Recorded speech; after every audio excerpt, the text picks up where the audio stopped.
Hola a todos, bienvenidos. Hoy vamos a tener un episodio de gala de ¿Por qué crees lo que crees? Probablemente uno de los invitados más solicitados del canal. Me da un honor muy grande y un orgullo muy grande y considero esto como un gran placer y una gran oportunidad. Gerardo, muchísimo gusto de conocerte. Gracias, igualmente. Encantado. Digo, la verdad es que muchísima gente nos había pedido y yo creo que tanto en tu canal como el mío. Sí, me habían dicho, ¿por qué no platicas con Diego Rusarín? Pues porque no me ha invitado. Cuando se me invita, yo encantado. Sí, y la verdad es que yo también había tenido una postura bastante pasiva de yo decir, pues mi canal está abierto y todo. Y dije, no, sabes que ya es hora, voy a extender la invitación, voy a tomar la iniciativa y te agradezco mucho que hayas aceptado. No, hombre, al contrario. Gerardo, la intención de estas entrevistas, más allá de hacer como el formato tradicional que se hace en los medios, como mi interés está mucho por el lado de la filosofía política, a mí me parece que es muy valioso para la gente que puedan escuchar de ti un poco de tus posturas filosóficas e ideológicas para justificar por qué tomas las acciones y por qué defiendes ciertas posturas frente a tu responsabilidad pública. Entonces, la entrevista que tenía planeada para ti hoy empieza con un bloque más enfocado a la filosofía y ya después pasamos a temas un poco más prácticos del mundo real. Además, sé que también eres ávido lector y una persona bastante letrada y educada, entonces creo que se va a dar una buena conversación. ¿Empezamos? Cuando gustes. A ver, explícanos tu concepto de libertad. Mi concepto de libertad, pues el ejercicio de tu conciencia, diría yo, de tus principios, de tu visión, de tu compromiso con el ser humano, con tu patria, con el mundo.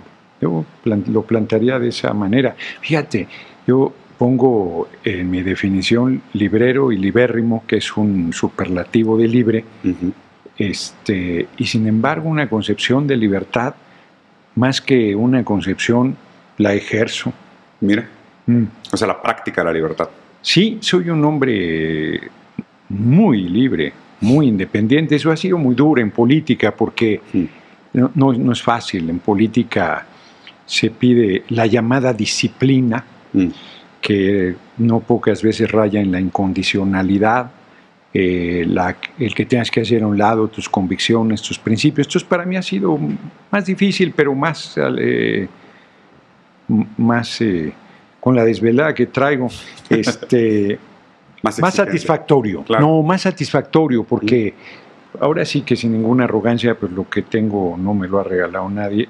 Soy parte de un movimiento colectivo, nada se logra de manera individual, claro, pero la voluntad, la constancia es importante, ¿no? Entonces yo diría que la libertad es el ejercicio de tu responsabilidad y de tu visión del mundo. Siguiendo con esa pregunta, digo, porque la primera pregunta casi es tramposa, diciendo de que cuál es tu concepto de libertad, porque me interesa entender como tu postura ontológica frente al determinismo. ¿Somos nosotros consecuencia de causas anteriores? ¿Somos libres de ejercer en un vacío? ¿Sabes? Esta distinción entre nacemos yo creo que la gente está condenada, la inmensa mayoría, que se la chupe la bruja. No es un asunto de voluntad, no es un asunto de determinismo, no es de que el que quiere puede. O sea, sí estás en un sistema donde hay un libro muy bueno que escribió un hombre que se llamó Janos Sekelic, se llama Tentación. Ese hombre hasta los 13 años fue analfabeta. Su madre era jefa de familia, o sea, madre soltera, entonces lo deja ahí encargado. Lo traigo a colación porque tú lees el libro, iba a ser 3 etapas y solo hizo el primero, es buenísimo. Lumen lo publicó y ahí queda claro que está condenado el pobre a que se lo chupe la bruja. Sin embargo, él ganó el Oscar al mejor guión cinematográfico a final de los 30, pero es una cosa excepcional. O sea, se da una serie de condiciones, yo creo que tuvo gente que lo orientó políticamente, que le generó conciencia.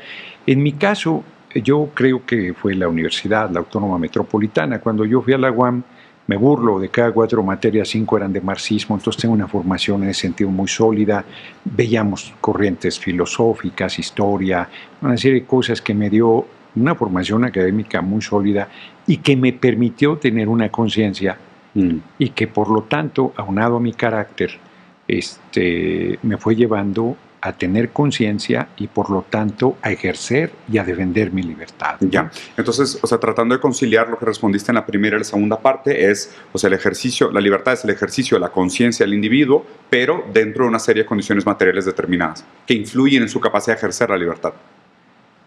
Pues que influyen y no.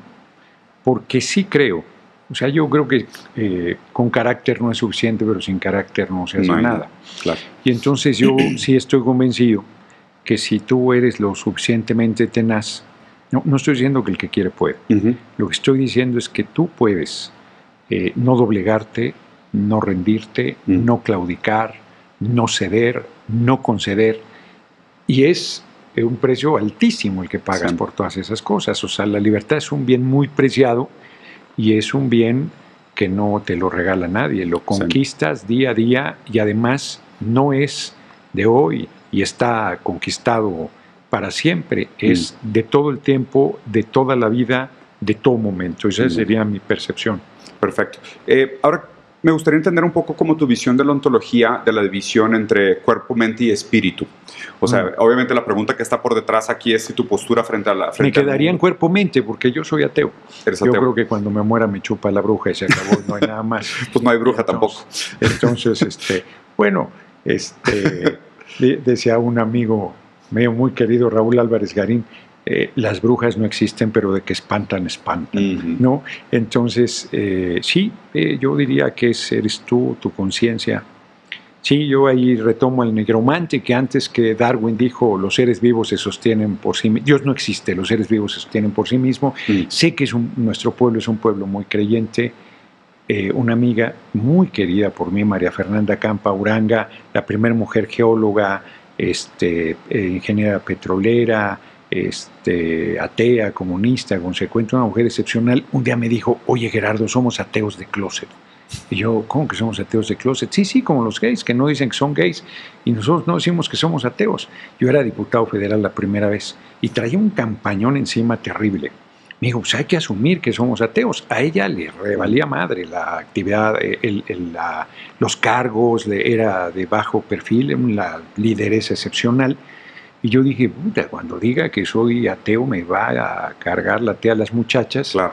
Y son de las cosas que más respeta a la gente. Fíjate, yo creo que tiene influencia el Estado laico que desde mediados del siglo XIX en México se estableció, que la gente no se hace bolas en ligar la política con la religión, ¿no? Sí. Y entonces, sí, entonces mente y cuerpo, sí. O sea, te quedas en la división mente y cuerpo. Sí. Sin espíritu. O sea, digo, entiendo, sinceramente no. Pues usas espíritu como esencia, como... Claro. Pues que incluso la división mente y cuerpo ya también le pone un componente muy pesado ideológico, porque pues la idea de, o sea, ¿puede existir un cuerpo sin mente? No.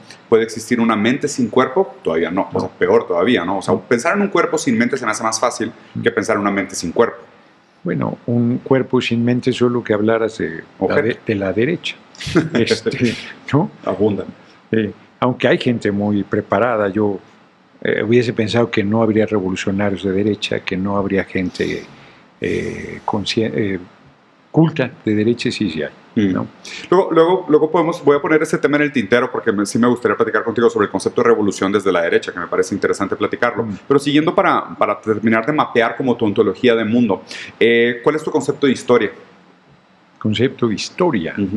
¿Es la historia una dialéctica? ¿Es la historia una línea? ¿La historia es un desconecto? ¿La historia es una metanarrativa? ¿La historia es una ciencia? Pues es un poco de todo, aunque yo diría que la historia, como el derecho, es la manifestación de las cosas en un contexto dado, aunque siempre hay gente, como está todo el abanico de posiciones en ciencias sociales, es muy claro que no hay neutralidad, y que no hay neutralidad, que no hay esta objetividad que se plantea, sino que siempre el observador tiene una definición política y por lo tanto una condición, pero sí hay historia dominante que escribe, pues ahora sí que escriben los vencedores, ¿no? Decía Benjamin. Pero siempre hay testimonios que dejan constancia de otras visiones y de otras posiciones. Estoy leyendo la Comuna de París por uno de sus actores. Mira. Es un buen ejemplo, ¿no? Es toda la historia de la represión brutal. Bueno, Marx también escribió sobre ello, pero este es un buen trabajo, pero no es la visión general dominante ni en el momento ni en general. Claro, sí, porque inclusive el propio dominio de los medios le da al ganador un dominio sobre la narrativa dominante. Además, ahora con los medios, que es otro ingrediente adicional, relativamente reciente. Sí. Bueno, pasando al concepto de historia, ¿cuál es tu concepto de moral o de ética? ¿Eres deontológico, justicialista, Bueno, no, yo no tomaría ahora sí que ningún cliché, ningún concepto. Yo creo que sí hay una ética revolucionaria, yo creo que sí hay una moral revolucionaria, que es un marco de acción que tiene un sentido de lo correcto, de lo honesto, de lo comprometido, de lo consciente, de lo consecuente. Yo lo plantearía en ese sentido. Ya, ¿no? O sea, hay un legado histórico de la constitución de la moral. ¿La moral es algo subjetivo, constituido? No, objetivo? Yo creo que no es algo subjetivo. Yo creo que hay diferentes visiones de la moral, dependiendo de tu formación. Por ejemplo, hay una moral dominante judeocristiana de la cual prácticamente nadie en Occidente nos podemos liberar.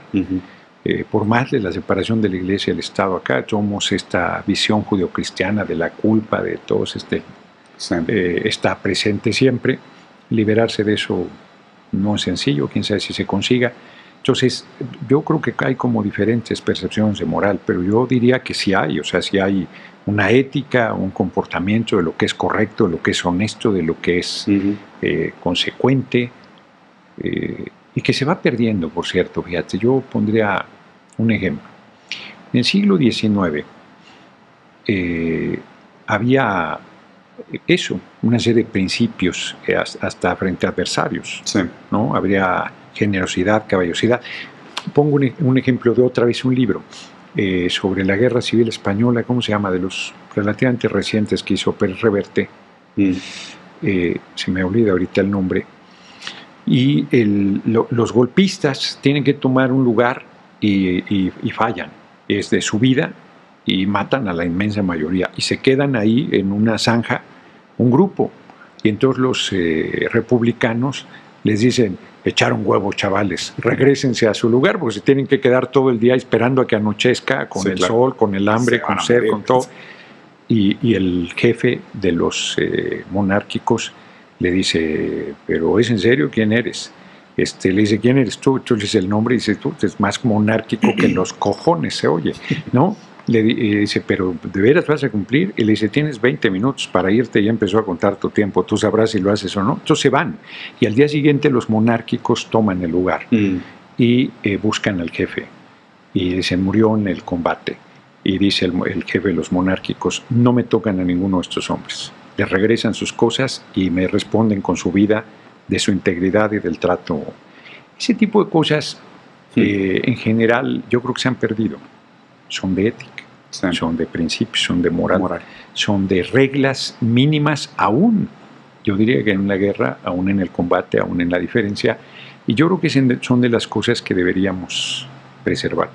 De retomar, en un sentido como de rituales y tradiciones.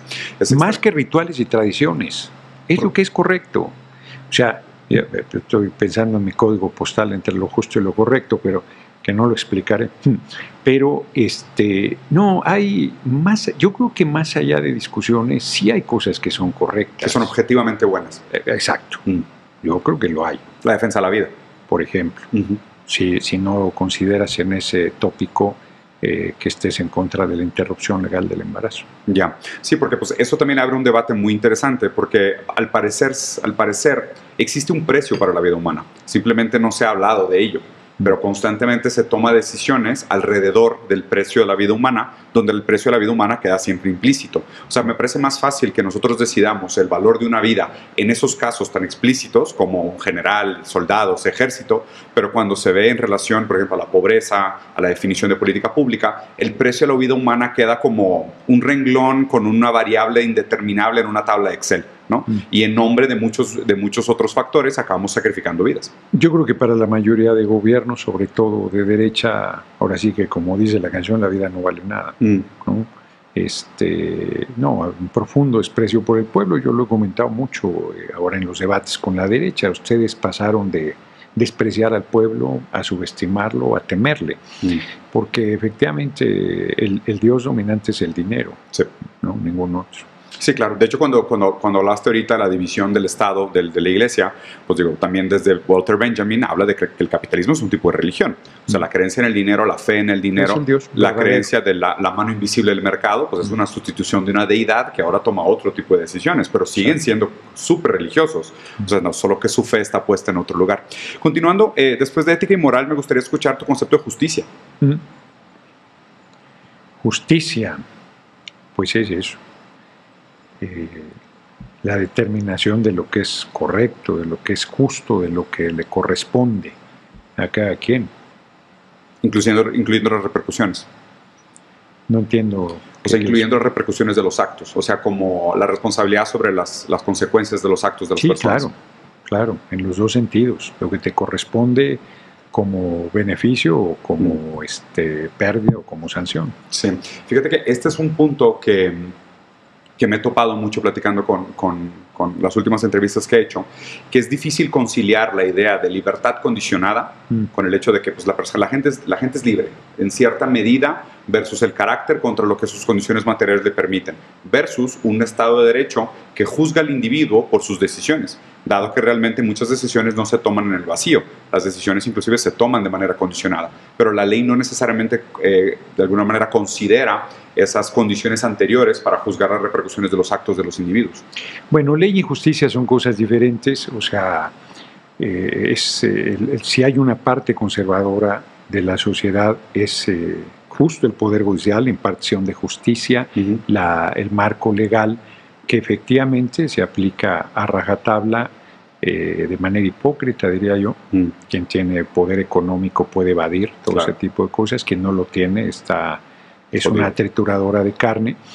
Pero yo creo que esto de que eres libre, pues no es relativo. La verdad es que el nivel de condicionamiento social en la escuela, en la casa, en el empleo, en la sociedad, en todos los espacios es permanente. La presión para que tú no ejerzas tu libertad es enorme. Y entonces más bien es excepcional la gente que es libre. Sí. Y además, por eso insisto que el precio es muy alto, porque hay una presión en todos los sentidos, en todos los espacios, en todos los momentos. Sí, aparte pareciera ser que hoy por hoy, si algo haces mal, eres completamente responsable de tu fracaso, pero si algo haces bien, pues hay un costo muy alto a ser compartido, por decirlo así, ¿no? De lo que hablaban en otros motivos. Y te lo preguntaba también porque he estado estudiando mucho sobre la relación entre el cuerpo y la libertad. Hay un filósofo francés que me gusta mucho, que se llama Maurice Merleau-Ponty, que escribe sobre la fenomenología encarnada, ¿no? De la experiencia de la vida en el cuerpo. O sea, el cuerpo es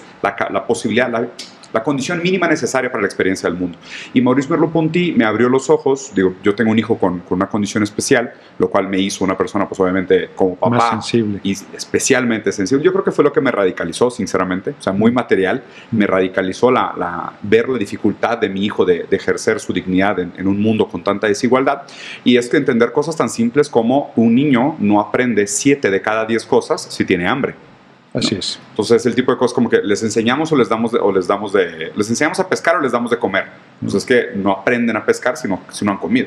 Sí, no tiene, exacto. Si no ha comido, si tiene condiciones de pobreza, de espacios inadecuados, de ventilación, de deficiencias en todos los sentidos, de maltrato, violencia, exacto. Sí, todo eso. No, la gente, a eso me refiero, yo lo soy muy sintético, de que estás condenado a que te chupe la bruja. O sea, es muy difícil que si te abusan, te atropellan, te maltratan, te repiten que no vales nada, tú no tengas, por un lado, una carga de resentimiento muy fuerte, y por otro lado que tengas la estima suficiente para enfrentar y superar todo ese tipo de dificultades objetivas, diría yo, ¿no? Quiero, antes de entrar a conjeturas políticas, porque ya tengo una serie de preguntas que te quiero hacer, pero quiero hacer como la línea del cuestionario, si pudieras definir como tu marco ideológico y político como para una visión de un gobierno, ¿cuál dirías que serían tus bases o cuáles son tus fundamentos fundamentales?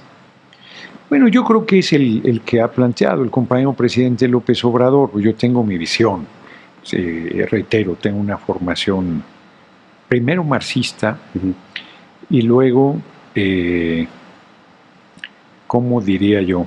Aparentemente desordenada. Voy leyendo de todo un poco Por ejemplo, ahorita yo no conozco el filósofo que planteabas, pero a mí me gusta mucho Michel Onfray. Justo en el momento que mi hermanita María Fernanda Campauranga me dijo, somos ateos de closet, me dio Tratado de Ateología, que es un libro extraordinario y hace una crítica muy fuerte a las tres religiones, que es el judaísmo y sus dos vertientes, musulmanes y cristianos, ¿no? Son todas sus variantes.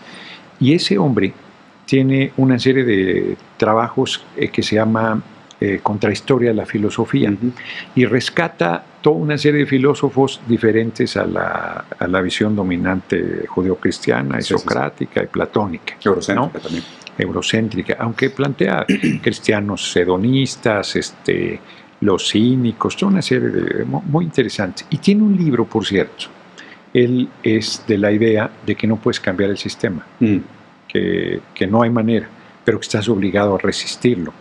Tiene un libro que se llama es algo del rebelde, La política del rebelde. No descarta ni siquiera la vía armada por el proceso de resistencia, ni siquiera de transformación. Yo creo que sí puedes hacer un proceso de transformación. Yo creo que lo estamos haciendo en México. Yo creo que tiene, por supuesto, una serie de limitantes. Estoy convencido que si no se cambia el sistema económico no se cambia nada de fondo, y que hacia allá deberíamos ir. Pero si me preguntas, yo no me inscribiría en un espacio tradicional porque además suena siempre peyorativo. Vuelvo a una anécdota otra vez. A mí no me gustaba la escuela, nada. Pero fui porque mi abuela insistió en que yo fuera a la universidad y fui el primero en mi familia que fue a la universidad. Y cuando yo estaba en la escuela, un día mi abuela me dijo, carajo Gerardo, ¿para qué te mandé a la escuela? Yo quería que fueras mejor. Hoy andas greñudo, fachoso, te volviste mal hablado, ateo y encima comunista. Me lleva el demonio, maldita la hora que se me ocurrió mandarte a la escuela. Yo le decía a mamá, yo le decía, a ver mamá, educación para todos, sí, salud para todos, sí, vivienda para todos, sí, justicia para todos, sí, libertad, sí. Pues eso es, me estás cuenteando, no es cierto, pues eso es. Entonces, si tú le pones un término, pues la gente no sabe lo que es socialismo, lo que es comunismo, lo que es anarquismo, lo que es anarcocomunista, y entonces todo eso suena peyorativo como el demonio. Y por eso es muy afortunado un primer paso que hace el compañero presidente López Obrador con el humanismo mexicano, que es como una reivindicación de las corrientes, yo digo, más progresistas del nacionalismo revolucionario, y una serie de planteamientos, por cierto, yo diría de moral cristiana, de compasión, no en el sentido de que tradicionalmente se conoce, sino de empatía, de respaldo, de erradicación del racismo, del clasismo, de solidaridad, de fraternidad, ¿no? Valores colectivistas antes que individualistas. Sí, ¿no? Entonces, humanista. Entonces, yo lo reivindicaría, aunque insistiría en que estoy convencido que habría que plantear otra forma de organización económica, cuál no lo sé, pero habría que plantearlo. O sea, esta nada más, o sea, es depredador, es destructor del ser humano.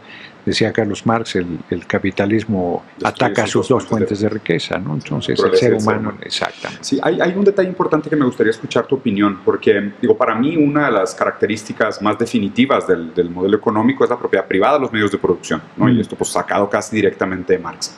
Y yo una de las reservas que he tenido contra los discursos que se posicionan hacia la izquierda, sobre todo del lado humanista, es que buscan más trabajar sobre los resultados de los cambios antes que las causas que perpetúan las condiciones materiales que producen esos resultados. ¿Okay? ¿A qué me refiero?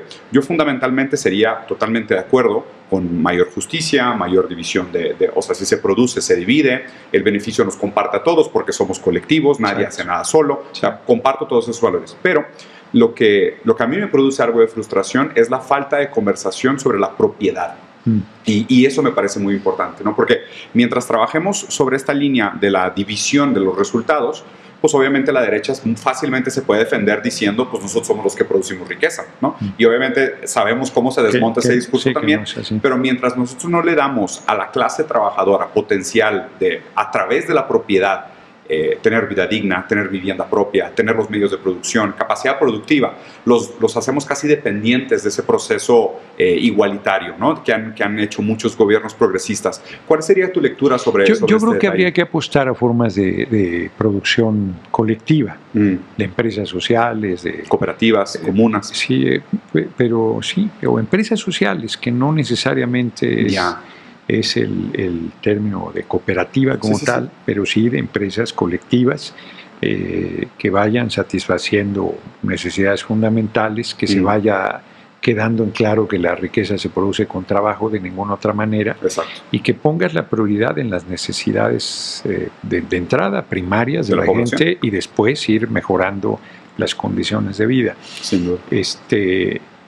Ahí, mira, yo por ejemplo diría China, que se asume comunista, que es una economía, a mí me parece, capitalista, con un desarrollo poderosísimo, pero que ha vinculado la experiencia nuestra de la economía mixta, de propiedad social y de propiedad privada, de desarrollo económico, ha mejorado condiciones de vida de la mitad de la población, nos ha sacado de la pobreza. 800 millones de personas. Es un régimen autoritario, sí, una serie de cosas, pero en la parte económica y de beneficios de la sociedad es indiscutible la mejoría de las condiciones de vida. Yo no diría que ese es el modelo que nosotros deberíamos seguir. Nosotros vivimos, diga lo que diga la derecha, una democracia, una participación del pueblo cada vez mayor, un nivel de politización muy importante, con cosas que superar, como esta idea de que va a ser quien se dedica a la política quien te va a resolver, qué va a ser si lo pones en la ley queda resuelto. Hay conciencia y no del poder que la gente tiene, y yo creo que es ahí donde hay que poner el acento en la creación de organizaciones democráticas, sindicales, campesinas, de mujeres, de trabajadores, de obreros, de empresarios, que empecemos a impulsar y a pensar y a plantearte una serie de cambios estructurales que mejoren verdaderamente y de raíz. ¿Te importa si hacemos un doble clic en el punto de China? Digo, a mí en lo particular fue algo que me interesó bastante. Llevo, yo creo que casi unos 4 años estudiando el modelo y he tenido la fortuna de tener pues maestros intelectuales que aparte viven allá, y estoy traduciendo un libro de un amigo mío que es politólogo, que vive allá, trabaja en el Banco de Desarrollo de BRICS en Pekín, trabaja junto con Dilma Rousseff allá en Pekín, y es un tema que me ha interesado mucho. Y fíjate que una de las posturas que yo defiendo en lo particular, y aquí lo digo con todo respeto, creo que va a ser una buena conversación, que me parece que sí, que China sí es comunista. A ver, no, el nombre correcto, académicamente hablando, para China es una nueva formación socioeconómica con orientación socialista. ¿Por qué nueva formación socioeconómica? Porque justo como decías, hay muchas cosas, tanto de política pública como de la organización de la economía, que justifican una nomenclatura nueva. Entonces, una nueva formación socioeconómica. Tienen, por ejemplo, las TVEs, las zonas económicas especiales, el SACC, la manera en cómo gestionan ellos la agricultura y demás. Hay suficiente, según los académicos, suficiente tecnología política para justificar el término nueva formación socioeconómica, dado que existe bajo el metamodo de producción capitalista, que todavía es el dominante, pero con orientación socialista. Y aquí es donde me queda claro, porque estudiando la Constitución china, los primeros 50 artículos, y esto te lo digo para mi sorpresa, cuando me metí a investigar y leer, es marxismo-leninismo, obviamente con muchos toques de Deng y de Mao, pero es marxismo-leninismo. O sea, queda clarísimo que para ellos primero viene la materialidad, o sea, la materia constituye las superestructuras ideológicas. Además, ellos están comprometidísimos con mejorar la calidad de vida de la clase trabajadora, empoderar la clase trabajadora y cambiar la relación de propiedad de los medios de producción, que son para mí los factores realmente esenciales de un proceso revolucionario, ya sea a través de la reforma o de la revolución armada, de construir un verdadero Estado socialista. Entonces, no conozco lo suficiente. Yo he estado 2 veces en China, pero no me da esa impresión. ¿No te da esa impresión? No, me da la impresión de una economía mixta, como era en México, de un Estado poderoso, con una propiedad social importante. Yo creo que ellos han tenido un acierto, lo digo, insisto, aceptando que es superficial mi conocimiento. Yo creo que ellos han tenido un acierto en el acuerdo con las grandes transnacionales en lo que a transferencia de tecnología se refiere, a tal grado que han llegado, que están en un nivel de desarrollo tecnológico impresionante, indiscutible, de liderazgo mundial, sin duda, con estructuras políticas cabronamente autoritarias. ¿A qué te refieres con autoritarias? Porque digo, o sea, China mismo dice que su método político es una democracia con características chinas y es un modelo democrático participativo. O sea, ellos tienen procesos democráticos en diferentes niveles dependiendo de la decisión que se esté tomando. Y aquí creo que también abre bien el tema para que hablemos de qué significa la democracia, sobre todo en este contexto y en este momento histórico. Sí, a ver. No haría yo la crítica que se hace desde Occidente o que se hace a los países con un sistema político diferente, que si no hay una pluralidad de partidos, entonces no hay democracia. Yo no haría ese. Raúl Castro decía, a ver, pues Estados Unidos, los republicanos y los demócratas es como si Fidel tuviera un partido y yo tuviera el otro. Exactamente. Y dijéramos que somos democráticos y que estamos disputando. ¿A poco eso es democracia? Entonces, ¿no? Exactamente. Sí. Entonces no iría yo a esa superficialidad, no estoy en esa idea. Pero me da la impresión que los niveles de libertad, de ejercicio de conciencia, de organización, de crítica al sistema, por decirlo suave, son limitados. Claro, son distintos. Por decirlo suave, ¿no? Sí. Reitero, no hay ninguna duda de su nivel de crecimiento, de desarrollo. Yo estuve antes de la Olimpiada y estuve antes de la pandemia en una visita oficial, por cierto. Nos trataron espléndidamente y era impresionante.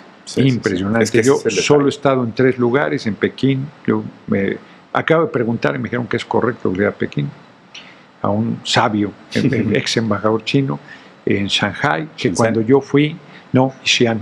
Cuando yo fui a Shanghái había una zona pues, que era prácticamente un islote ahí vacío. Ahora es una ciudad modernísima esa parte, ¿no? Frente al Bund, que es la parte antigua inglesa, ¿no? Sí. Entonces, Xi'an mismo, que era una ciudad amurallada con determinadas condiciones, o sea, por ejemplo, los grandes centros comerciales, el que no se maneja moneda, o sea, todo el mundo con su teléfono, hasta quien te pide una dádiva, te pide limosna, exacto, sí, QR, exacto, con tu QR, es impresionante. Sí, es una locura. Pero volviendo al tema, yo no pensaría, yo creo que México tiene su propio camino.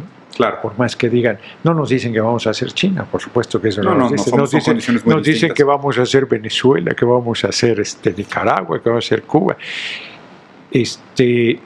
Yo creo que nosotros tenemos nuestro propio camino. Yo creo que la experiencia china sí es relevante de revisar, sin duda, sobre todo en lo que a transferencia de tecnología se refiere. Nosotros tenemos una inversión extranjera muy importante y transferencia de tecnología nada, beneficios nada, un saqueo permanente, acciones. Nada. Ni acciones. Nada. Sí. Porque fíjate que a mí me tocó, y digo, en mi época todavía prefilosofía, cuando era todavía empresario, me tocó fundar empresas en Asia.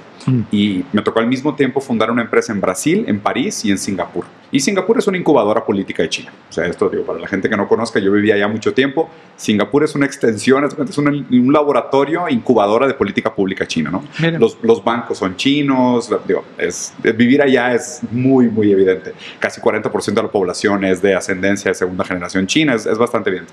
Pero, por ejemplo, en Brasil me tardé 3 meses en abrir una empresa, en Francia 1 mes y en Singapur 1 día. ¿Qué tal? Pero ahí te va el detalle. Abrir una empresa en Singapur como extranjero, tú tienes que tener un socio local que sea dueño de 50% de las acciones. Esas son las zonas económicas especiales, ¿no? Que es justo a mi punto lo que comentaba de la importancia sobre la propiedad de los medios de producción. Porque tú, por ejemplo, llevas una montadora, llevas Tesla a China a que te ensamble los carros y China te dice, vale, pero tienes que hacer transfer de inteligencia, de capital intelectual y además acciones. Tienen que quedarse en manos de accionistas chinos. Porque así también a través del SACC, que es la Comisión de la Administración de los Assets del Estado, que es ahí donde te digo que hay suficiente tecnología política y de tecnología pública para justificar la nomenclatura de nueva formación socioeconómica. O sea, realmente, digo, como me he clavado mucho en estudiar estos temas, hay cosas que veo en China que digo, esto no existe. O sea, esto no ha existido. O sea, son realmente invenciones políticas de China. Y es muy interesante cómo a través de esos procesos de transferencia, no solo de capital intelectual, pero sino a través de la propiedad que les permite al gobierno decir, oye, a mí me vale que seas Tesla. Yo voy a poner ingenieros míos que estén alineados con los intereses del Estado a ver cómo se fabrican tus baterías y eventualmente llegamos a BYD. O sea, es como inevitable el camino. Y a mí lo que me produce mucho, no quiero decir rencor, pero un poco de envidia saludable es ver cómo ellos, como tú mismo dijiste, en un periodo tan corto, y a través de una inversión tan grande en infraestructura, capitalizando la propiedad de los medios de producción y la tecnología, hicieron una transformación estatal. O sea, comparando China contra Estados Unidos, China reinvierte en infraestructura 94 de cada 100 dólares emitidos. ¿Qué tal? China y Estados Unidos 37. O sea, ahí también se ve mucho la diferencia en la superindustrialización que logró China y los milagros de infraestructura contra lo que estamos viendo en Estados Unidos, que es una decadencia liberal. Decadencia absoluta. Exacto. Decadencia absoluta. Entonces, preguntándote específicamente ahora sobre el tema de la democracia. Este es el año de la democracia, ¿no? El 2024 a nivel internacional es históricamente cuando más gente va a participar de procesos democráticos. Y al mismo tiempo me parece que el mito de la meritocracia está erosionado, o sea, está sufriendo. ¿Cuál es tu lectura de este proceso? ¿Qué está pasando? Y obviamente entendiendo que México también tiene su propia velocidad. Bueno, en México yo creo que es un nivel excepcional de participación de la gente. El resultado fue una locura. Exacto. Sí. Yo diría que hasta cierto punto inesperado, porque si bien nosotros apostamos al que se llamó el Plan C, de lograr 2/3 del Congreso para sacar las reformas constitucionales, a ver, si a mí me hubieras dicho, van a ganar 30 de 32 fórmulas de mayoría de los senados, no te la crees. No, eso no, o sea, Guanajuato, Chihuahua, Jalisco, Nuevo León, bueno, se ganaron 30 de 32, 255 de 300 diputados, casi el 60% de la votación para la presidencia. En un proceso democrático en este momento, en cualquier lugar del mundo, eso es casi imposible de realizar. Entonces es un nivel de politización muy importante, pero venimos arrastrando vicios de la política, del régimen de partido-estado, del PRI, que es esta idea de que el gobierno debe resolver, que es esta idea de la petición, que no se alcanza a tomar conciencia absoluta del poder de la gente, lo tiene claro en la parte electoral, cada vez más claro, pero no hace esa transferencia a la parte social, a la parte política, no política electoral, sino a la parte política, de organización, de empuje, de profundización de la transformación por la propia gente. Lo digo de esta manera. Alguna plática con el presidente Maduro de Venezuela dijo, es impresionante lo que está haciendo López Obrador de sus mañaneras y tal, el respaldo popular que tiene. Dice, pero ustedes están cortos en la organización popular, en la organización de sindicatos, organizaciones campesinas, la organización de la gente, ¿no? En todo ese nivel de participación, la gente está ahí. Cuando un presidente convoca al Zócalo y se llena, el movimiento está logrando esa transición, pero no es suficiente. Yo creo que con todo lo que está pendiente por realizar, se requiere dar ese paso de organización y politización, pero yo creo que el sentido clásico de democracia, que es la determinación del pueblo, aquí se está aplicando, y de manera sobresaliente, el hecho de la determinación de elegir a las personas juzgadoras. Seremos el primer país del mundo que elige absolutamente a todas sus personas juzgadoras. Y eso es una cosa que rompe con el poder conservador clásico, que es el poder judicial, y que ha tirado gobiernos en muchos lugares del mundo.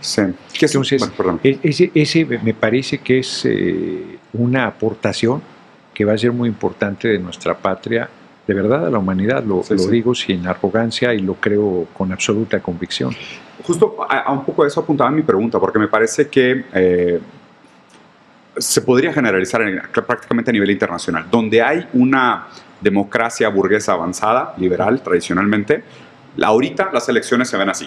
Un día antes del resultado de la elección, los dos candidatos dicen que ganaron, casi se exageran los números. Al día siguiente de la elección los dos llaman fraude, y después de que sale la presidencia empiezan los intentos de impeachment, de tumbar, y después que alguien deja el poder, el otro intenta culparlo, meterlo a la cárcel o incriminarlo, ¿no? Y digo, obviamente con niveles de éxito y frustración variables, pero prácticamente este mito narrativo es el mito dominante de la democracia actual, ¿no? Obviamente yo entiendo mucho desde el lado del pueblo cómo se percibe esta narrativa, y entiendo por qué la gente acaba diciendo todos los políticos son iguales o todos los procesos democráticos son iguales, y de nuevo, entiendo que hay niveles de intensidad para este mito, pero me parece... Yo creo que en México eso está en buena medida superado. Sí. Yo creo que en nuestro país la definición, pues ya no hay una polarización, no hay tal. O sea, es una minoría la que... No es y cada vez convirtiéndose más en minoría. Yo sostengo que la oposición está condenada a la intrascendencia si siguen la lógica que ha venido desarrollando. Ellos se equivocaron porque el aparentemente buen resultado que tuvieron, o no aparentemente, en algunos lugares fue muy bueno. La Ciudad de México, por citar un ejemplo, fue producto de la pandemia. Esto es del golpe, del desgaste, de las dificultades sentimiento acumulado con la elección intermedia ahí metida. Y entonces ellos pensaron que la alianza PRI-PAN era exitosa. Yo decía, les pongo un monumento si se van juntos. Ideológicamente. Y ahora en esta elección presidencial quedó claro que la gente repudia y están en una situación muy difícil, porque si van juntos están jodidos, y si van separados la gente sabe que son lo mismo. Y además siguen con la de nuestro, la mentira, la intriga, la calumnia. Entonces nosotros estamos en un muy buen momento, en una creciente politización. Podríamos en 6 años tener una votación superior, pues, quién lo sabe, difícil. El problema de la unidad es fundamental, el problema del nivel de politización, porque también es cierto que en estos procesos se concentra. Hay un fenómeno y una tendencia y una tentación a fortalecer las decisiones populares en detrimento de la participación democrática de la gente. Son retos, yo creo, que tenemos y que espero los podamos resolver. Y justo en esa vena, digo, y aprovechando, ¿no? Porque concuerdo contigo que, dada el poder acumulado, la posibilidad de una continuidad de proyecto, porque pues también esto es algo que otros países de América Latina no han tenido. La propia oscilación de poder ha tenido un costo tremendo para muchos países en América del Sur. O sea, la imposibilidad de darle, porque por ejemplo, es mucha que la gente le critica a China de que sea, bueno, son autoritarios. Sí, dale, pero pueden hacer planes quinquenales. Exacto. O sea, ¿sabes el beneficio de poder hacer un plan a 15 años? De poder decir, realmente hoy vamos a plantar una semilla. No, ese es extraordinario, es extraordinario. Ya hay lugares con democracias liberales que pueden hacerlo porque hay reelección indefinida. Y hay lugares donde es muy complicado. O sea, aquí nosotros, el relevo, el liderazgo, el compañero presidente López Obrador, que es un liderazgo gigantesco, excepcional, se veía muy complicado. Muy complicado. Y yo creo que ha logrado hacer el tránsito. Yo creo que hace para darle continuidad al proyecto. Sí. Entonces, y en esa vena específicamente, digo, a mí un proyecto que me parece muy interesante y me gustaría escuchar tu opinión es el proyecto de las 40 horas. Porque, pues digo, México es hoy por hoy el país número 2 con más horas de trabajo en el mundo. En promedio, el mexicano trabaja más de 5 días a la semana, 48 horas totales a la semana. 1 de cada 4 mexicanos, incluso más, que lo permitió por la ley. O sea, ¿por qué siendo algo que favorece tanto a la clase trabajadora y está tan alineado a la idea de la transferencia del capital y la propiedad y la plusvalía, por qué no ha sido un proyecto que se le da la prioridad? Yo creo que tiene que ver con la correlación de fuerzas.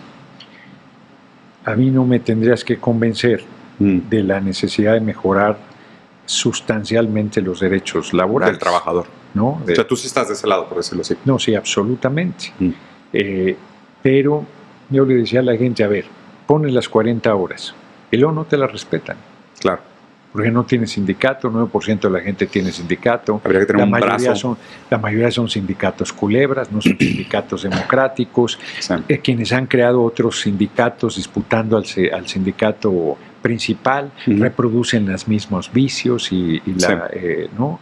Entonces ahí estamos, yo creo que en una situación muy delicada, porque hubo un avasallamiento de los derechos de los trabajadores. No solo no hubo un avance, sino un retroceso. El outsourcing, que no es otra cosa que la liquidación de todos los derechos de los trabajadores. Esa evasión fiscal. Sí. Y ningún derecho para los trabajadoras. Entonces, y por otro lado, pues un sector empresarial que se sube por las paredes frente a cualquier cambio. Yo me acuerdo en una reunión en Ciudad Juárez con un grupo de eran pequeños empresarios, no creo que medianos, se quejaban del tema de las vacaciones, de los 10 días que se dieron, que qué barbaridad, que cómo era posible. En Brasil son 30, ¿no? Sí, o en Argentina. Bueno, no sé cómo los ha dejado hoy Milei. Pero ahorita te voy a preguntar de ese tema también. Pero son derechos muy fuertes, ¿no? Derechos laborales muy fuertes. Mucho más avanzados. Una tradición anarcosindicalista muy importante. El efecto del peronismo también. ¿No? Acá hubo un proceso con la revolución, la CTM, que fue la central de trabajadores más importante, fue creado por comunistas, por Valentín Campa Salazar, pero fueron derrotados y desplazados y se convirtieron en métodos burocráticos de control de los trabajadores. Socialdemócratas. Y hoy, ojalá, de control absoluto de los trabajadores. Entonces, esa parte es un problema, porque otra vez la gente piensa, es que pon ahí ya en la ley y ya, yo les digo, pues sí, ya no son las 40 horas, ponemos en la Constitución que todo el mundo es feliz y ya chingamos, ya resolvimos el asunto. No es así. Y si no hay una organización que defiende sus derechos, que ejerce sus derechos, que impulse sus derechos. Derecho positivo, no derecho natural. Yo te diría, yo creo que debería haber un contrato colectivo de trabajo básico para todos los trabajadores y trabajadoras del país. O sea, así planteado suena a toda madre. Lo puede hacer el de la taquería, lo puede hacer el de la empresa familiar, lo puede hacer informalidad. Que es, y sobre todo micros, empresas pequeñas, 90% del empleo son generados. Se piensa que la ganan empresas, no, informalidad. No informalidad inclusive, o sea, aún empresas formales, pero son micros, son pequeñas, son empresas familiares, no, los servicios, pequeños negocios que no fácilmente pueden hacer frente, pero que tendríamos que generar las condiciones para que, pues, que se diera. Exacto. Claro. Yo concuerdo con la postura de decir sí hay que encontrar la manera, no es tan fácil como parece, definitivamente, pero el detalle de estos asuntos es que son políticas públicas heterodeterminadas. ¿En qué sentido? Que una vez que se pudiera pasar algo como la reducción laboral a 40 horas, pues esto también afecta el salario mínimo a nivel nacional, afecta la relación entre oferta y demanda de la mano de obra del trabajador, en fin, mueve la aguja en la dirección en la que nos gustaría, ¿no? Digo, obviamente entiendo que es mucho más complejo que eso, pero comparto contigo que es la dirección necesaria. Y reitero, no es una cosa de voluntad, reitero, otra vez insisto, si me preguntas yo diría, no solo, pues ¿por qué no 20 en vez de 40? Claro. Si hay desempleo, ¿por qué no reduces las jornadas? ¿Por qué no 30 horas? No, ¿por qué no 3 días a la semana? Por ejemplo, con el salario equivalente al actual. Por supuesto. No, bueno, se te echas un volcón. Claro. O las pensiones, hay que volver al régimen solidario, es un reclamo legítimo la gente, desaparecer las sumas y volver al régimen solidario. Bueno, échate el pleito, son más de 5 millones de millones de pesos que tienen los bancos extranjeros.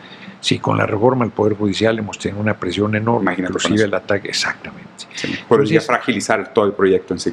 No, la relación con Estados Unidos, 90% de nuestra actividad económica, todo eso te pone una serie de dificultades y obstáculos que no es a ver, pues vamos a hacer esto, la política también es supervivencia. Y hasta dónde puedes llegar. Difícil el cálculo, a toro pasado es muy fácil decir te quedaste corto, se te pasó la mano, pero en el momento que vas tomando decisiones y que se van avanzando en las cosas, pues tienes que tomar decisiones y batallas casi. Y batallas, y si te equivocas puedes mandar todo por la borda. Sí. Y de hecho por eso empecé la entrevista hablando de la parte filosófica, porque como que tener claro tus fundamentos ideológicos y políticos permite entender ya después tú en tu posición, pues cuáles son las batallas que escoges, cuáles son las vías que eliges apoyar y en qué momento, pero pues también entendiendo que tienen un lineamiento por detrás de trasfondo. A mí un poco lo que me pesa es que dada la condición actual, por ejemplo, cuando se habla de crecimiento de PIB o de GDP, lo ves en contra de distribución y me parece muy raro que la clase capitalista mexicana sea en contra de la jornada de 40 horas cuando hubo claramente un crecimiento del GDP y ellos enriquecieron a costa de la clase trabajadora. Es lo que es doloroso, por decirlo 16 personas tenían 143 mil millones de dólares, si mal no recuerdo, y ahora tienen 161.300 millones de dólares. Les ha ido muy bien. Y en general a toda la iniciativa privada le ha ido muy bien. Y yo creo que sí hay pues este racismo, este clasismo, este sistema dominante que justifica y que plantea, pues tú no mereces, ¿no? Y entonces, y yo acabo de tener en Coahuila con un pequeñito grupo de empresarios, y les pongo un ejemplo que no es agradable en una reunión con sectores empresariales, es cuánto dinero es suficiente, hasta dónde la acumulación es, y es irracional, o sea, eso no tiene límite. Si ese fuera el límite, no funcionaría así el sistema. No existe, exacto. Sí. Y entonces, pues eso hace que la competencia sea descarnada, que la voracidad sea absoluta, la trampa, todo eso, Entonces, por eso yo insisto que sí tendríamos que plantear nosotros el sistema económico Y tú, si dices eso, pues todos se le paran los cabellos. No, estos van a acabar con la propiedad. No, Proudhon, que era marxista, planteaba el tema del mantenimiento de la propiedad privada. Claro. Sobre todo en cuanto a vivienda se refiere, pero no solamente, ¿no? Sí, la no especulación. No, entonces yo creo que pues hay muchos temas ahí por plantearse, pero fíjate, yo no, ahorita que decías con las preguntas iniciales, yo creo que yo no sé cómo funcionan los demás políticos, pero no pienso cuál es mi concepción y hacia dónde, sino más bien es un actuar político de compromiso con el pueblo, de convicción de mejorar las condiciones de vida, de crear no solamente justicia, que es eso, aplicar la ley en los términos que está, sino de justicia social, que es de mejoría en el reparto de la riqueza producida y de mejoría sustancial. Y en ese objetivo, pues, todo lo que pueda ir impulsándose, pero tiene cualquier cantidad de limitaciones, cualquier cantidad de limitaciones. Sí. Digo, entendiendo la manera como estás, si es que, corrígeme si estoy equivocado en la lectura, pero pecando un poco de freudiano aquí, ¿no?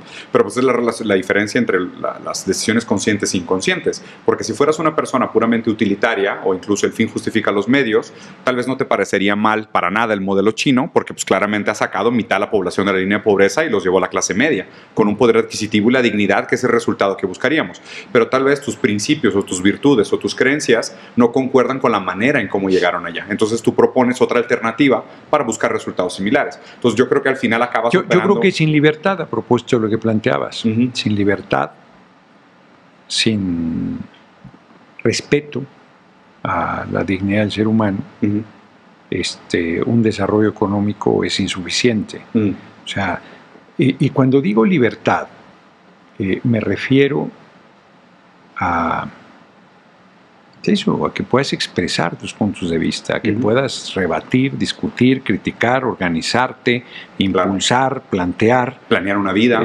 aspirar a sueños, construir. ¿No? Pero no, o sea, no en término individual, sino en términos de la visión y del compromiso. Horizonte colaborativo. ¿No? Y me parece que ahí sí, con la crítica que hacen los anarquistas del Estado, el Estado es un límite permanente, es un mal necesario, diría yo, y yo sí aspiraría a que en algún momento, fíjate, estoy diciendo cosas que si las sacan de contexto van a decir, no, este tipo está peligrosísimo. No hay anarquista. Y en realidad yo creo, insisto, en que la gente puede... Bueno, el Internet es anarquista. La red es anarquista, das lo que quieres, tomas lo que necesitas, no hay cada vez hay más reglas, pero no las había, van imponiendo criterios, pero ese no era la lógica. La lógica original y el mayor nivel de desarrollo se tuvo en una lógica de aparente desorden, de aparente ausencia de reglas, pero que era pues, no de autolimitación, sino de conciencia, de intercambio. O sea, yo creo que el ser humano puede construir esas formas de organización, debe construirlas. Menos centralizadas, dices. O menos dependiente de una estructura patriarcal o una estructura... Bueno, inclusive ciudades más pequeñas, sustentables, autosuficientes, que no quiere decir que no hay intercambio, no estoy hablando de autarquías.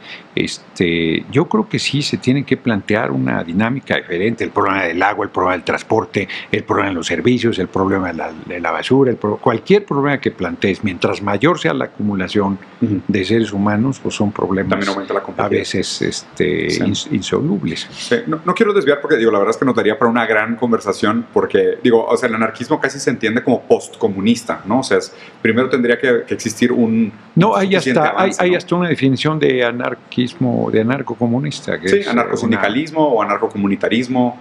Sí. En esas, pero yo insisto que ese tipo de términos te lleva a la descalificación, te lleva al espanto, te lleva... Sí, o sea, claro, estos tipos están pensando en la destrucción de la sociedad. Pero solo en Twitter, No, yo creo que en general están pensando en acabar con la libertad, están pensando en acabar con la sociedad, con la familia. Yo en libertad soy espinosista, imagínate, pobre de la gente. O sea, Spinoza decía que libertad es la ignorancia subjetiva de las causas que nos condicionan. O sea, Spinoza, materialista, determinista duro, pues está mucho más cercana a la noción de que pues, son justo las condiciones materiales lo que permiten al individuo inclusive tener un concepto de libertad. Entonces es raro pensar en una sociedad, o sea, pensar en un sujeto no condicionado para nuestro entendimiento de cómo se forma la subjetividad es muy raro. Es que sí y no. A ver, lo personalizo. Lamento hacerlo. Una persona de mi origen no podría estar en la condición en que está. Y no es un logro individual, es un logro colectivo. Lo dije cuando tomé protesta como presidente del Senado. Sin el movimiento del que formo parte yo no estaría ahí. Sí, sin ese contexto histórico. Pero mi crecimiento individual también determina ese tema. Sí, es heterodeterminado. A ver, yo, hijo de trabajadores, hijo de madre de mujer jefa de familia, con una abuela que tenía primaria terminada, que era mujer indígena pobre, huérfana, en un ambiente pues, de pobreza. O sea, no de pobreza en el sentido peyorativo. Comíamos 3 veces al día y teníamos un techo y vivíamos bien. O sea, bien en el sentido de comer 3 veces al día, o sea, tener un buen techo, un lugar limpio, ventilado, con los mínimos. No teníamos un auto, o sea, pero por eso sí, un auto, no teníamos, una serie de cosas.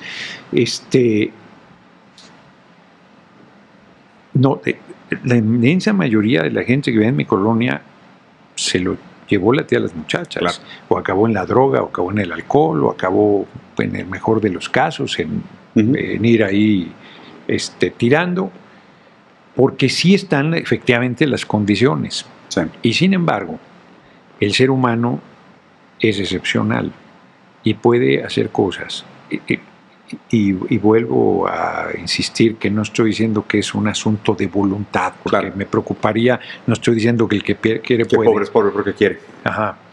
Pero sí creo que el ser humano tiene esa gran capacidad de hacer cosas que parecieran imposibles, que son los procesos revolucionarios, los procesos de transformación, que son procesos colectivos, pero que la individualidad tiene un peso importante y que quizás los regímenes socialistas o comunistas o asumidos como tal han tenido el gran, permítaseme el término religioso, pecado de no solo no respetar, sino atacar esa potencia importante que es la individualidad. Tú tienes que apostar a la parte colectiva sin ahogar la individualidad. Me parece que es un frágil equilibrio, que es una dificultad mayúscula. Marx lo decía así, a cada quien según su necesidad y de cada quien según su capacidad. O sea, hay un reconocimiento para las diferencias. Que tiene que ver con una forma de distribución. Yo voy más lejos, que tiene que ver con el respeto, eso, a tu opinión, a tu criterio, a tu iniciativa. A ver, de los empresarios. Me dicen, ¿y qué vamos a hacer nosotros si cambias el sistema económico? Ellos tienen un talento, que no tenemos todos, de ver la oportunidad, el negocio, la iniciativa, el emprendimiento, como les gusta decir de manera elegante. Yo creo que eso es una fuerza. Claro. ¿Habría que tirarla a la basura? No lo creo. Sí. No lo creo. ¿Cómo lo compaginas en otro tipo de desarrollo económico? ¿Cómo lo generas para que implique un asunto de redistribución y no de que, de que yo me llevo todo? En el asunto de la propiedad, de los medios de producción, de los bienes producidos, de la riqueza generada. Yo creo que son planteamientos. Hay una frase que me gusta mucho. Hay una frase que me gusta mucho de un premio Nobel que decía, no me impresiona tanto la inteligencia de Einstein, sino la cantidad de niños con el mismo potencial que nunca tuvieron una calculadora. Pues sí, exacto.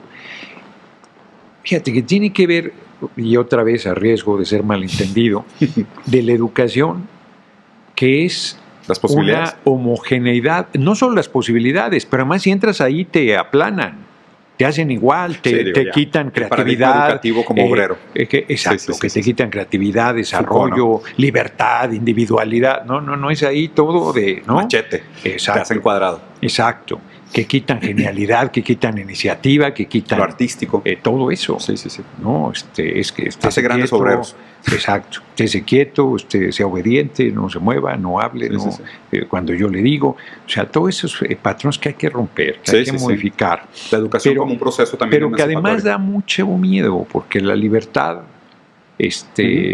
da miedo tanto a quien trata con una gente libre como a la gente misma de ser libre, porque es mucho más cómodo integrarte a un sistema que te guía, te decide, te ordena, te plantea. Versus ser responsable de lo que haces.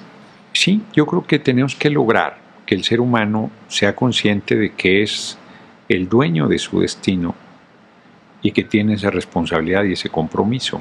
Y que no es un asunto individual, es un asunto colectivo, porque no hay salvación individual. Sinceramente, apostar a la colectividad es fundamental.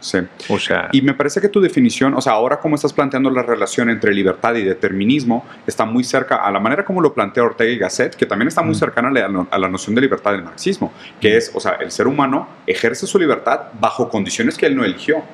Entonces, hay un punto medio entre la relación entre ser heterodeterminado y ser capaz de expresar tu voluntad. Deberías echarle una revisada a Onfray, a Michel Onfray, no sé si así se pronuncie. Él era marxista y ajusta cuentas con Marx. Era...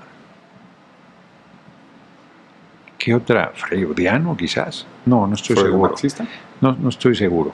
Pero era marxista y no ha podido ajustar cuentas en la parte filosófica con su gran referente, que ahora olvido quién es. Pero él plantea las cosas mucho más allá del marxismo, en el sentido, insisto, de la libertad, pero no la libertad esta de que se plantea del individualismo, de yo soy y lo demás no importa, sino la libertad en el ejercicio colectivo, en el compromiso, en la transformación, en el esfuerzo en beneficio general. Lo estoy planteando de manera, con mis palabras, lo plantea de manera mucho más compleja. Pero son interesantes. Y yo creo que hacia allá es hacia donde debemos ir. Toda la organización tira hacia el otro lado, hacia que tú te veas el ombligo, a que a ti te vaya bien, a que no tengas ningún compromiso, a que la salvación es individual, a que el que quiere puede. Tú contra el mundo, tú contra tu amigo. Y eso es algo que no se puede cambiar si no cambias las reglas de funcionamiento económicas y sociales, ¿no? Claro. Y que entonces, y todo acaba siendo paradojas, pues que hay que ir resolviendo. Sí, sin duda. Y justo en ese punto me parece que, hoy por hoy me gustaría preguntarte tu opinión sobre dos países de América del Sur que están dando mucho de qué hablar, ¿no? Donde al mismo tiempo por un lado te dicen vas a ser Venezuela y por otro lado pues vas a ser Argenzuela, ¿no? Que ya Argentina se volvió como el ejemplo tétrico que quisiéramos evitar. Y también un poco lo que apunta la nueva derecha de América del Sur y lo que ofrece la política de shock de las doctrinas liberales. Entonces me gustaría saber un poco tu lectura sobre lo que está pasando con esos dos países específicamente. Fíjate, Argentina es un buen ejemplo de la perversión de las luchas, de los conceptos libertarios, se dice. Libertario es un anarquista, no neoliberal, destructor de los derechos sociales, de las conquistas alcanzadas por una Me encantaría que le pusiéramos punto y coma a esos términos, porque siento que es donde la gente se pierde mucho. ¿Cuál es la diferencia de tu concepción de un libertario y neoliberal? Yo insisto, libertario es alguien... estaría inscrito en la tradición anarquista de una gente muy libre, Estado mínimo. Ingobernable, rebelde. ¿Cómo puede ser Milei libertario? El mercado se regula solo. Cuando ataca todas las conquistas sociales realizadas, derechos laborales, vacaciones, educación pública, sanidad pública, vivienda, desmantelamiento del estado de bienestar. Tal cual. Esa es una perversidad. Decir que eso es libertario es el colmo de torcer los conceptos, que es una escuela de la ultraderecha fascista, diría yo, que toma las banderas que han sido tradicionalmente de lucha de la izquierda y que confunden pues a medio mundo. Entiendo que los jóvenes ahí en Argentina jugaron un papel importante para que ganara Milei. Las redes, y tú desde fuera ves y dices, pero no doy crédito que un fantoche así pueda haber convencido a un pueblo de que lo hiciera su gobernante. No doy crédito. Desde fuera es muy evidente, me parece. Subestimaron equivocadamente las redes sociales. Desde dentro, pues no sé, no he ido a Argentina ni pienso ir mientras esté semejante personaje, pero sí, bueno, el ataque a las pensiones, hacia los jubilados, un horror. Es el sueño de las políticas neoliberales de la destrucción del estado de bienestar, con un lenguaje de aparentemente de izquierda. Claro, populista. Es interesante porque lo que me parece como un llamado de atención para nosotros. De izquierda, porque más populista es cualquier... Es un término latinoamericano. Es un término peyorativo para beneficios en favor del pueblo. Tal cual, es la instrumentalización del discurso del marketing. Y acá es el colmo de la perversidad, porque dicen que es eso, y es justo todo lo contrario, es el favorecer a la oligarquía, a los intereses económicos poderosos del país y del exterior, en detrimento del pueblo y de la riqueza. Claro, lo que pasa es que, te planteaba la diferencia entre liberalismo, neoliberalismo y libertarismo, porque, la tradición liberal es muy amplia, tiene muchas raíces, muchos pensadores, incluso muchos muy loables y que merecen ser leídos inclusive. Pero ya el neoliberalismo, la definición que a mí me funciona mejor, la mejor que he escuchado, es la instrumentalización del aparato del Estado para la proliferación de los intereses del capital. Exacto. Eso es neoliberalismo. Pero más que eso, porque puede haber estados liberales que pudieras meter en esa definición, y en realidad el neoliberalismo es una etapa de depredación brutal. O sea, capitalismo avanzado. Pues no sé si es avanzado, pero es... tardío. No, en términos de México, o sea, y de los países de América Latina, yo diría que el mundo, tú tienes la construcción de un estado de bienestar y llega el estado neoliberal. Bueno, si llegara China, todas las empresas públicas se privatizarían. Todo lo que has venido construyendo de manera social se regalaría. Pero además se regalaría porque ni siquiera se vende, se desmantela. Como aerolíneas argentinas. E implica además un deterioro de las condiciones de vida del pueblo trabajador. A costa de derechos de educación, de salud, de derechos conquistados. Es un desmantelamiento del estado de bienestar. Eso es el neoliberalismo, porque no es como el capitalismo te lo han vendido, que vas generando cada vez mejores condiciones de vida y una distribución cada vez, exacto, el American Way of Life, que tampoco, porque ahí es también rásquese con sus uñas, todo privatizado, servicios de salud, servicios educativos a nivel universitario, la electricidad, todo, agua, todo es negocio, todo es mercancía, todo es no. Entonces, el neoliberalismo es ese estado depredador, donde te imponen una visión desde el exterior, además, porque no es en beneficio ni de tu grupo, ni de tu grupo empresarial, ni de tu soberanía, ni de tu desarrollo capitalista, sino es del poder imperial de Estados Unidos en decadencia y todo, pero todavía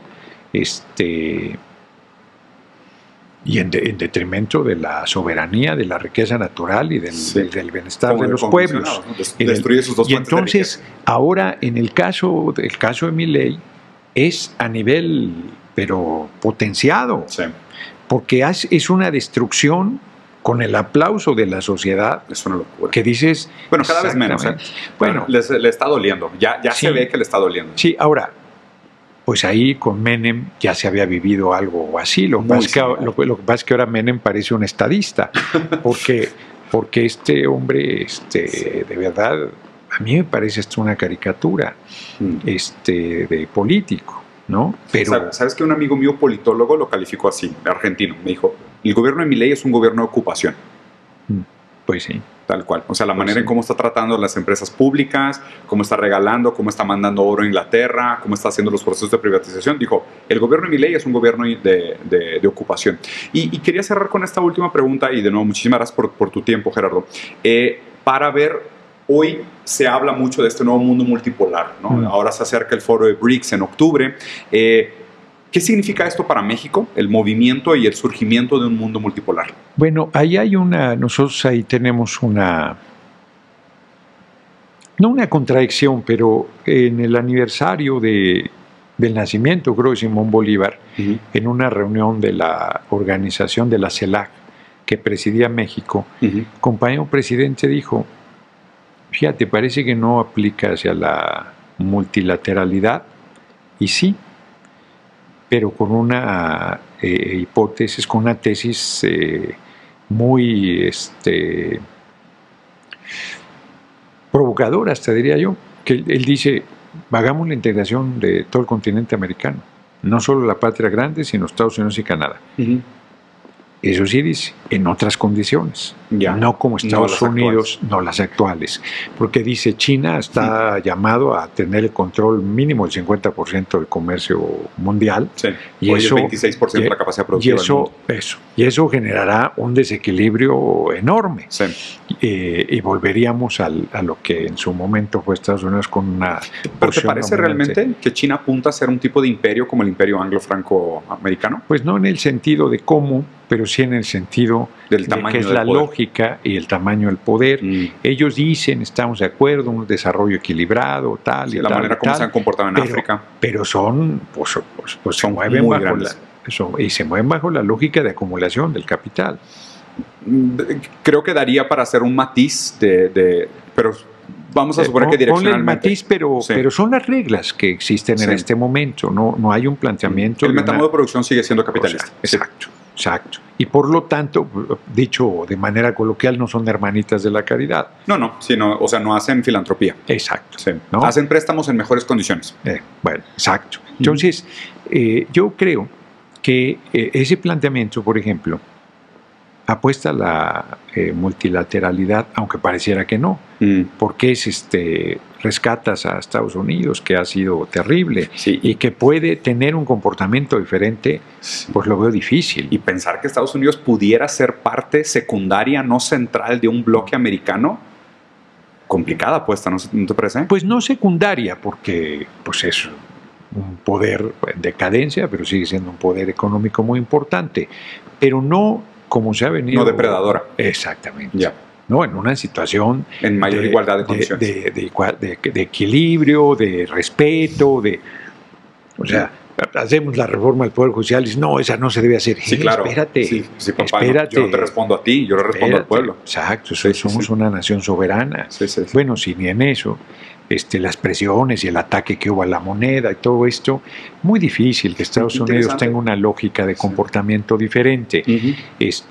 ¿Qué posibilidades hay de que nosotros voltemos hacia otro lado? Creo que deberíamos, pero tenemos el 90% de la actividad comercial con Estados Unidos. Muy cerca de Estados Unidos. China es el segundo socio comercial, pero el segundo, si el primero es 90%, pues el segundo, aunque tuviera el 10%, sería... todavía absolutamente minoritario. Sí, tu toma de decisiones tiene que ser hacia esa realidad material concreta. Exactamente. Entonces, pues complicado tenemos la humanidad toda. Nosotros como parte de la humanidad y con un vecino que ha sido siempre tan difícil y tan depredador, pues nada más nos robó el 60% del territorio, por poner un ejemplo. Ese es otro tema que te iba a preguntar, porque vi hoy en la mañana un poco la controversia que se hizo frente a la no invitación o al rechazo de parte del presidente. Del rey de España. Del rey de España. Del rey de España. Es increíble que todavía tengamos reyes en el siglo XXI, pero del rey de España. Sí, es un antiguayo. Pero al mismo tiempo me parece como que, bueno, ¿y por qué no reclamamos de regreso los territorios robados de Estados Unidos? Que eso me parece un descaro histórico infinitamente peor. Hay un libro, fíjate, de Chávez algo, es un apellido completo que se llama Heridas que no cierran. Es un abogado y él sostiene, es un libro que no se consigue, que deberíamos reeditar, que en esencia lo que dice es, a ver, los territorios que nos despojaron fue una guerra ilegal, una guerra de saqueo, y se pueden plantear como territorios ocupados y plantear de entrada una relación diferente para los mexicanos que están en ese lugar. Es una tesis, yo creo que singularísima, muy sólida desde el punto de vista de justicia. Sí, por lo menos respetable, claro. ¿No? Pero échate ese trompo a loña, ¿no? Con un vecino tan poderoso, con una situación. Bueno, no han querido, desde 1977 creo, no hay una amnistía migratoria, ¿no? Hay gente de 30 años ahí. En territorios ocupados. Además, en territorios ocupados una buena parte. Entonces, pues son parte de las dificultades, ¿no? que nosotros en algún momento tenemos que enfrentar. Y cualquier tema, de todos los temas que aquí hemos platicado, sería la campaña perfecta para que mi carrera política la hagan pedazos en 2 segundos. Porque todos pueden ser malinterpretados, sacados de contexto. Pues es que la manera como funcionan los clips en internet hoy me parece despreciable. O sea, el hecho de que la gente saque de contexto las cosas es terrible. Y obviamente... Que ni siquiera le ponga, ya no quisiera yo que no lo saquen de contexto, que ni siquiera le ponga la fecha de cuándo fue. Exacto. Claro, que nosotros tenemos un compromiso con cambiar de opinión cuando se nos presenta nueva información. El compromiso es con la verdad, no con las ideas. Sí. Yo no tengo problema en que digo en esencia lo mismo y planteo lo mismo y estoy en la misma convicción, pero sí es importante que pongan la fecha de cuándo fue el hecho. La coyuntura cambia y las opiniones están dispuestas a cambiarse también. Oye, pues dicho eso, te agradezco mucho la conversación. ¿Qué te pareció? Singular. Qué bueno. Espero que para bien. Sí, sin duda. Bueno, además me implicó un esfuerzo adicional porque, te digo, dormí 3 horas. Entonces, no se notó, ¿eh? En admiración no se notó. 3 horas me eché. Ayer hice un documento, ya para cerrar, para el anecdotario, por la violencia que ha venido dándose.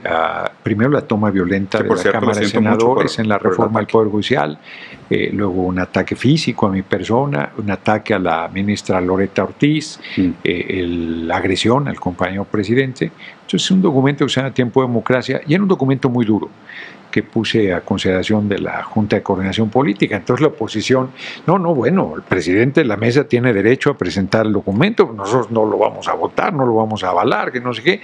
Entonces les dije, a ver, le quitamos las partes filosas y están de acuerdo en que se apoye. Sí, dijeron. Y entonces ahí, en un momento, ¿no? A ver, esta es la propuesta. Y se me quedaron viendo así como, yo no se atrevo a decir impresionante. Y entonces dice Nacho Mir, que es mi amigo, no, ya lo traía preparado. Traía la acordeón, pero en realidad fue en ese momento. Adaptado. Y no tiene palabra la oposición. Se fueron con todo. Yo dije, hubiera metido mejor el documento duro, man. O sea, no tienen palabra. Entonces, sí, tengo una capacidad. Yo creo que me lo dio la vida, además la lectura, además la universidad, además ciertas influencias, además el ejercicio de la política. Ya tengo una edad, tengo 64 años. Yo creo que todo un poco influye. Mira, cerramos. Qué bonito lugar. Sí, qué hermoso lugar. Qué precioso. Este era el antiguo Senado y este era el del presidente, el del líder del Senado. Se robaron todo, pues eso no se lo pudieron llevar, no se pudieron llevar las paredes de madera y todo, se llevaron los libros y seguro piezas ahí que había, pero es un lugar muy bonito. Sí, precioso, te agradezco mucho la invitación. Pues de nuevo queda abierto el canal, cuando quieras tener otra conversación, yo encantado, que no dependa de te invito, me invitas, o sea, ya toma esto como una carta abierta, quedamos claro. Y te agradezco mucho la plática. Sí, lo que pasa es que yo me muevo bajo la lógica de no voy a donde no me invitan, porque además cuando llamas a alguien así como pues no, si yo no te he buscado es porque no quiero, parto de ese criterio, pero si así he ofrecido de que no, cuando quieras conversamos, me parece muy bien, yo no tengo problema en tomar la iniciativa también. Reitero la apertura y te agradezco el diálogo. Ahí estamos. Pues nada, a todo el mundo espero les haya gustado, como siempre dejen aquí abajo sus comentarios, referencias, con quién más les gustaría ver entrevistas, y pues digo, si no lo conocen o no saben dónde seguirlo, voy a dejar aquí abajo también las redes del senador para que lo puedan ver, pero presidente del Senado ahora, para que puedan seguir su trabajo. Gracias.